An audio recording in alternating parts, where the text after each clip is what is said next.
Welcome, eSIM Studios. So we are down to the final three. There are three devices left standing, and that is it. It's pretty much slim pickings out here. Now, with the release today of the Samsung Galaxy S23 series, more specifically the S23 Ultra, that's their Samsung's flagship device. And I was thinking about, and I've had this thought and idea for a long time. As time has gone on, in the past, I've had so many devices from so many manufacturers. I'm talking about just recently, I've kind of slowed down getting devices, and I really think because there's just not that much to choose from. I, in the past, would typically go through, I would get like a new phone probably every few months, maybe every 2 or 3 months. I'd get a new phone.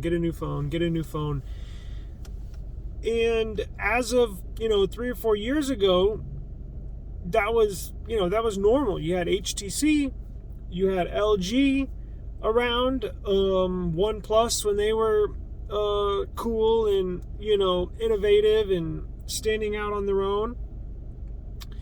And as time has gone on up until this point in time, February 1st of 2023, when I was watching the launch today of the new Samsung Galaxy S23, there's just not that many devices to choose from.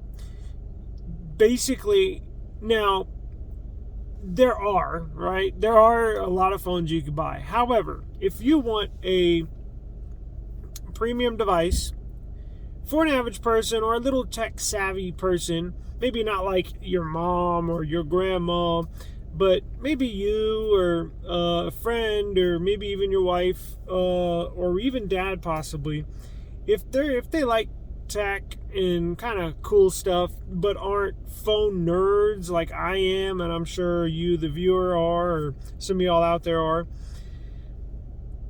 there's just not that much to choose from right now.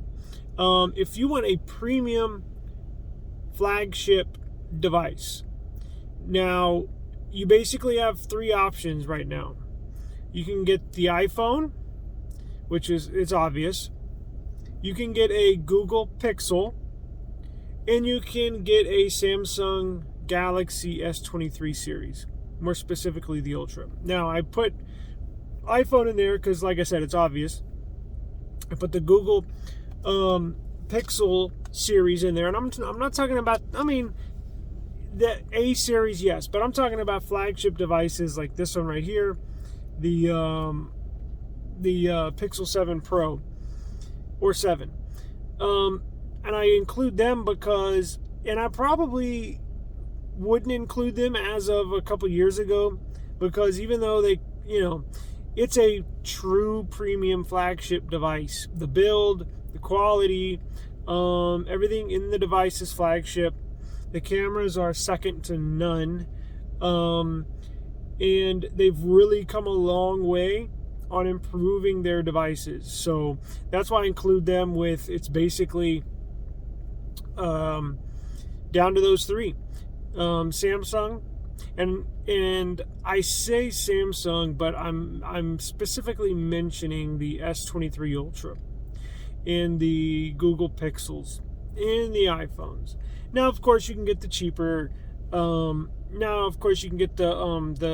cheaper models, right? You can get the Samsung A53. You can get the Google Pixel 6a. You can get the, as of last year, the iPhone 13 or 13 mini. But right now, there's just not that much to choose from. That's why I was excited when Nothing, and I'm sure not many of you know the brand Nothing. It's, yes, a weird name, but one of the creators from OnePlus, Carl Pei, one of the creators stepped out on their own a few years ago and wanted to make his a new phone company. Nothing.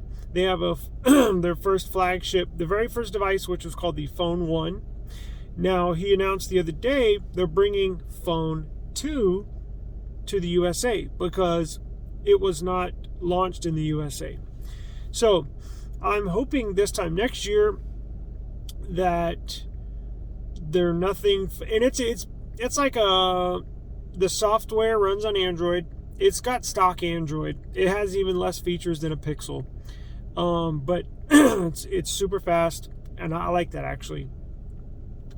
So I'm hoping, he just announced they're going to release their phone 2 in the US. So I'm hoping and he said it's going to be much more premium because their phone 1 had a not necessarily mid-range, but I think brand new was like $500, something like that.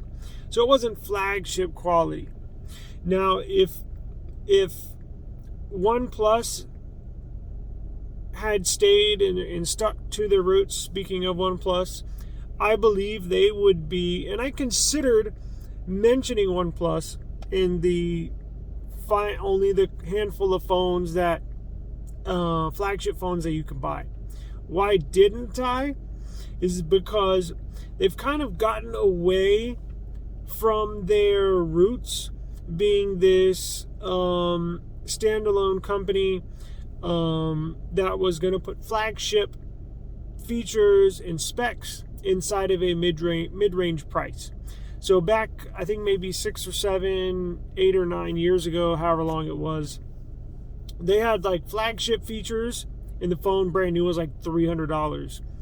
Now, Oppo, a Chinese company, purchased them maybe 3 or 4 years ago, and ever since then, it just kind of, every year they release a new flagship device. They implemented Oppo's style of Android into the OnePlus device. I used to love OnePlus. I used to get a new OnePlus phone every 6 months because instead of releasing new every year, they would release every 6 months. I would love getting a brand new OnePlus phone every year. They were the fastest, smoothest running phones you could buy.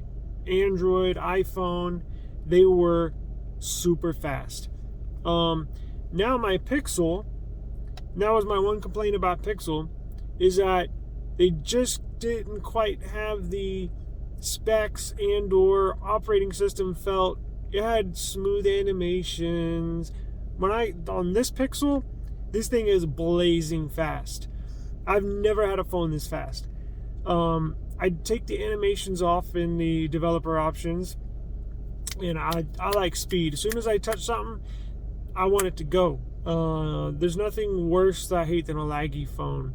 I'll make another video. I've been experiencing some of this on my Samsung laptop. It's really been annoying. But back to phones. So that's why I did not put OnePlus in with these three, is because they've kind of veered off, and I just don't really want a OnePlus phone anymore. And it's really weird to think or feel that way. Now, accessibility is kind of not difficult, but you got to go looking for one if you want one. It's not like you can just, well, you can go to T-Mobile and get one, but it's not like you can just go to any store, or even if you go on after third-party marketplaces, OfferUp, Mercari, Facebook Marketplace, they got, a few of them, but it's nothing like if you search for iPhone, or even Pixel's getting a lot. There's a bunch of Pixels now on the third-party app stores and marketplaces. But yeah, OnePlus is just, I think Google has taken their spot.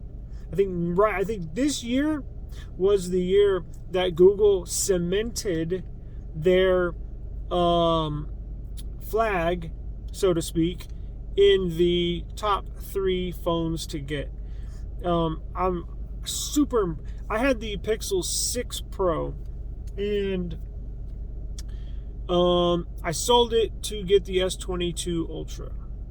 Now, mine didn't have a lot of bugs. The 6 series my wife had a ton of bugs in her Pixel 6 Pro, and she was wary of getting this Pixel 7 just because of the bad experience with the 6. But I can honestly tell you, Google knocked this ball out of the park with the Pixel 7. I believe it's the absolute best phone I've ever used in my life. And I've gone through a lot of phones, but the Pixel is by far the best. Why? Build quality.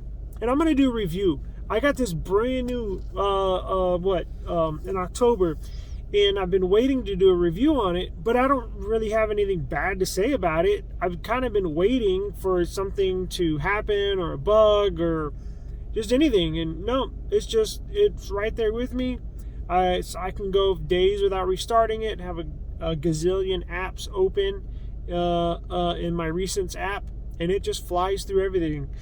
This phone, that's why I think this phone is the best phone I've ever used. Now, it doesn't have some of the features. I'm filming on a Samsung Note 20 Ultra, so it doesn't have as many features, or even like it's going to go up against the S23 Ultra, which has a pen.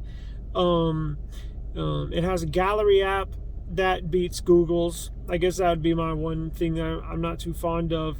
Where you can edit videos, pictures. And now you can do that in your Pixel, but Samsung with the pen just makes it super easy. That's why I have two phones. I got a work phone that I use, my Galaxy Note 20 Ultra, and I have my personal phone, the Pixel.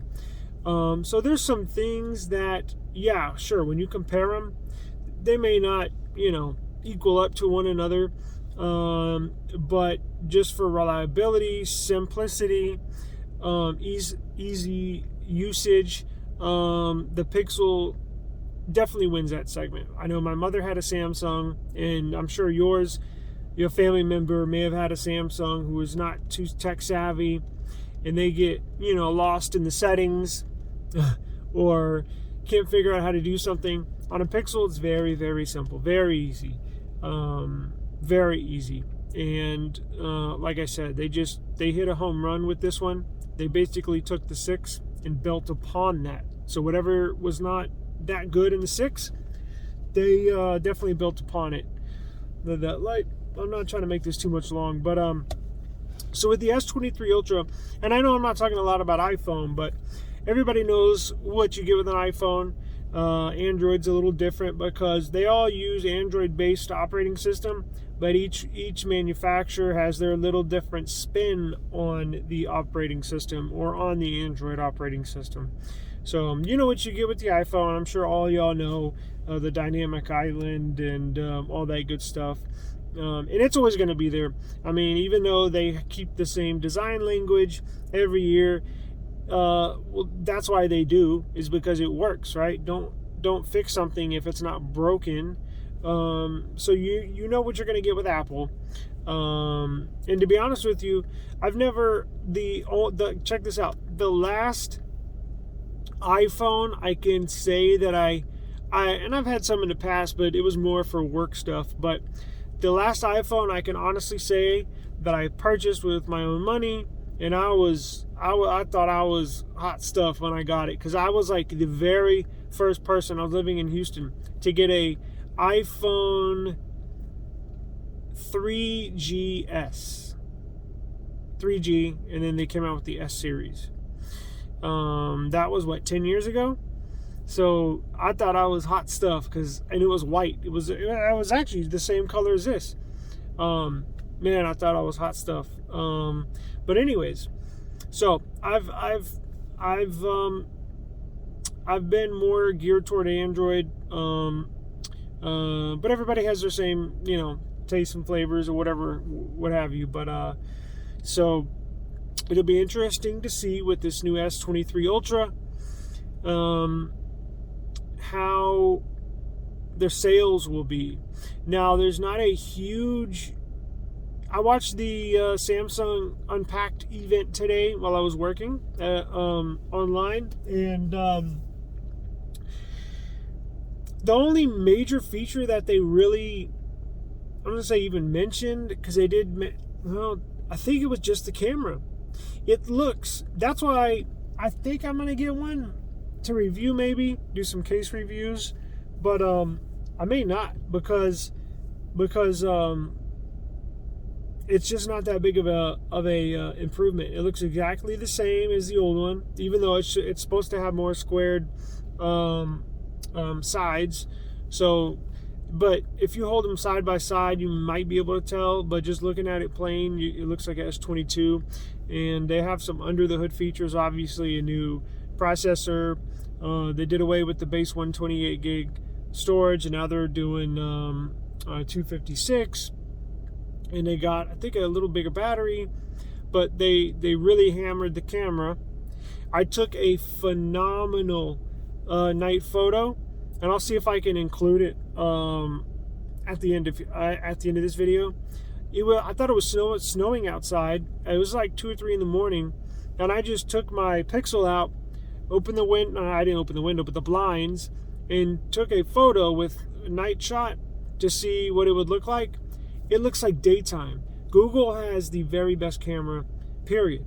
And I do want to see what the S23 Ultra has in store camera-wise. That's my biggest like wonder or thought or intrigue with how the S23 Ultra is going to do, is the camera quality. You know, they had some Ridley Scott, I think, shot a short film with nothing but a S23 Ultra, and that's cool. And then they had another Japanese filmmaker shoot a short film on an S23 Ultra. It could definitely be done. I could do it. You could do it. But it'll be interesting to see. I definitely want to see what the quality's like, see where they are at, and because they have a 200 megapixel camera now. I think in the Pixel it's a 50 megapixel, and I know megapixels aren't the end all be all.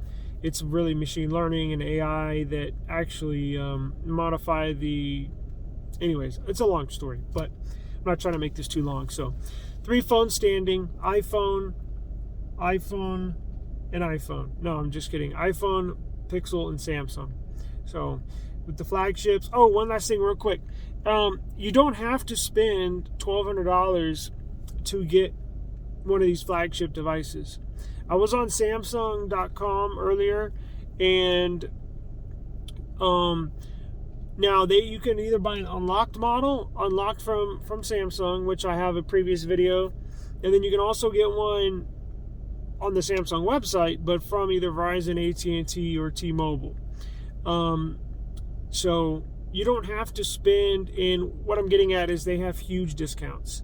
I think, though, with my trade-in, what I was looking at was a brand new S23 Ultra 512 gigabyte variant for $189. Yes, $189. Now, does that include a trade-in? Yes. And it's I've been doing it for every year for the last 3 or 4 years. So go look at my last video. I think it's how to hack. I can't remember, but it'll say buying a new Samsung S23 Ultra. You'll see the title.